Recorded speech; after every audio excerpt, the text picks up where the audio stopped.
to this short training video module on rapport building. Many of you might have heard about what rapport is in the past, some of you might not have. So in customer service, rapport is very important because it's how you develop a connection and really communicate more effectively with the client or potential customer that you're working with.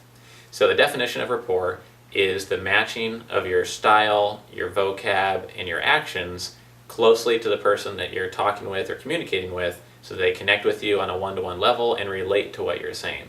And that's really the whole point of developing rapport, whether you're doing customer service over the phone, whether it's a customer service sales type function, or maybe you're in person in a consulting type situation doing customer service. It's really important to develop rapport.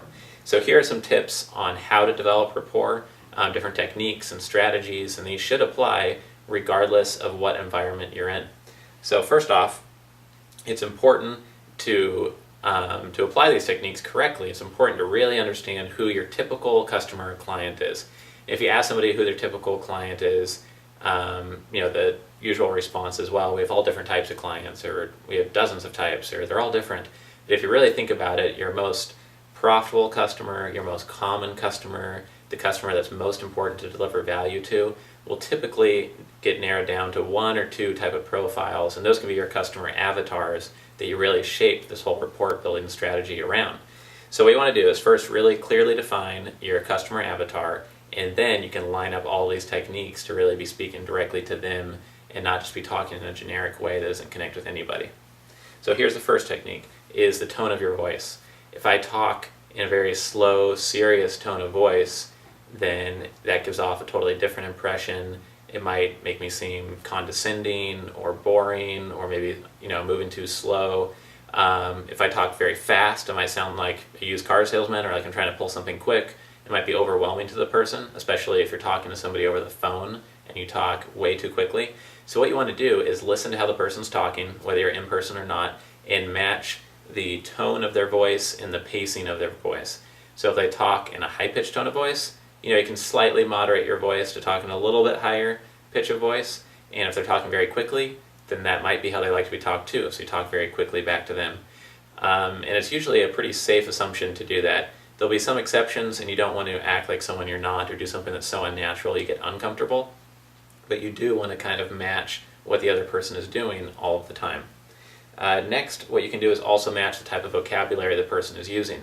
For example, if you're doing customer service, let's say for a university, and somebody calls up and they're using very elementary vocab and terms, and maybe they're still in high school, something about their background, then maybe you're going to use less complex words, maybe words that they would use, instead of using very complex words that maybe people don't understand unless they've aced their SATs. On the other hand, if you're talking to a PhD professor and you're actually doing customer service because you want them to develop a training program for that same university, you could use much different vocab to that person and connect with them on the same level more quickly. The next tip is to know your customer avatar so well, you know what keywords are always bouncing around in their mind, what's important to them, what their fears are, what keywords they might be searching for on Google often or typically in that marketplace. And then you can use those keywords while you're speaking, and those terms are really going to grab their attention and be like, oh, that's exactly what I was looking for. Yes, that's what I need help with, or yes, that's the goal I'm trying to get to. And if you use those keywords a lot, you'll be on the same side of the table as them. They'll say, oh, this person gets me, they know where I'm at, they know what I'm trying to do, and you'll connect with them much more quickly. Another tip is to change how you dress. If you wear jeans and a t-shirt, because that's the type of dress people are wearing when they come into your store, or who you interact with, then that might be the best thing to do. If you work obviously in a very serious business setting and you're doing customer service sales in person, then obviously you might need to dress up a bit more.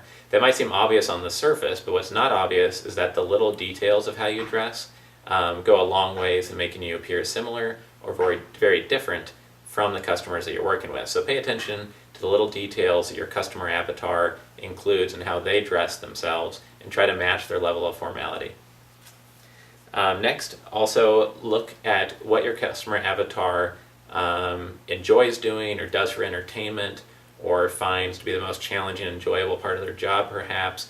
Find the things that really they're passionate about, whether it's related to work or not, and you can connect with them on that level as well. If you've noticed, whenever you talked to a really good salesperson, or if you've bought a car in the past 5 years, when you go there, they might ask questions to get to know you a little bit, and then start finding things they have in common with you. And that's the basis of rapport building, finding things in common.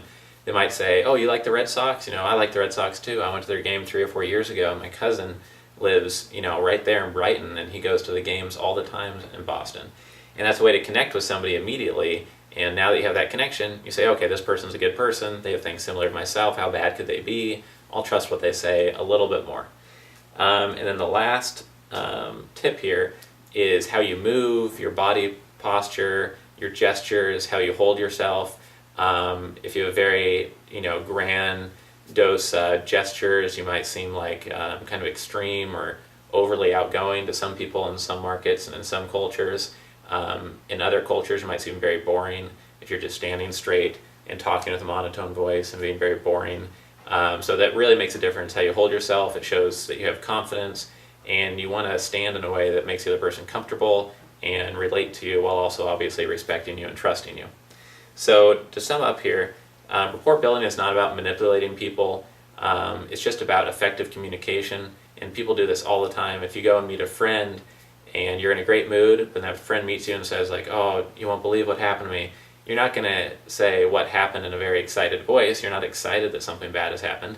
You're going to say it in a lower tone voice, and you're going to be, show a little inflection that you might be sad yourself that something bad happened to them. And that's a perfect example of how we do this naturally every day, but it's not always natural to employ this explicitly in customer service. So hopefully you found this video really helpful, and I'm hoping you learned a new technique or two of how you can apply rapport building to your customer service. Thank you.